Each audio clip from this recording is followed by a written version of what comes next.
This might be the most accurately titled film I have ever seen. Afterwards, my wife asked me what it reminded me of. I was stumped. What genre was it? Hard to say. This is a movie that morphs from immigrant drama to sci-fi to kung fu to comedy to existential art flick and back again. Then it does that loop again, faster and faster and faster, without ever losing the audience. I saw it in a packed theater, everyone laughing and crying and caring. Perhaps most amazingly, this was a pretty simple and effective relationship story through it all.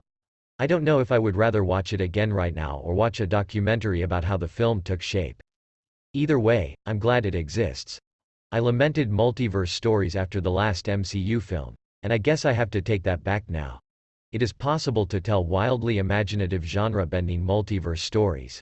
You just don't need superheroes to do it, unless you count the Daniels. Apparently the IMDb plot synopsis before this movie's trailer came out was, a woman tries to do her taxes, and really, the plot's so creative and goes to so many unpredictable places that I don't think you should know much more than that going in. It is about a woman doing her taxes, technically, but branches off in a variety of ways that make this an action, adventure, absurdist comedy, fantasy, science fiction, family drama all in one. All the tones and all the genres are balanced perfectly. It's masterfully written and overflowing with creativity. The editing is unbelievable and all the elements work together so well. It has some of the funniest and silliest scenes I've seen in ages that mesh perfectly well with some genuinely touching dramatic moments, and it has characters you really come to care for. The action delivers, too, and there's just the right amount of it. I love how thrillingly strange the film is for a while.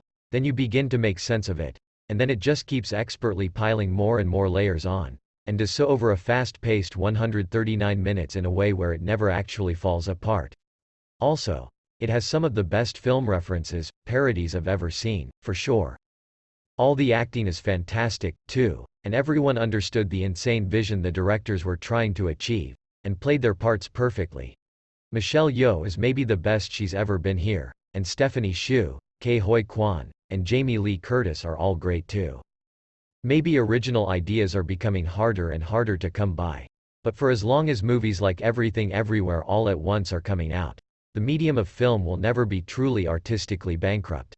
There have been movies that have tackled some of the ideas here before, but never in a way that's this creative, this funny, and this exciting, and the way it takes its outlandish premise and ties it to real life plus real world plus relatable emotions is so incredibly clever.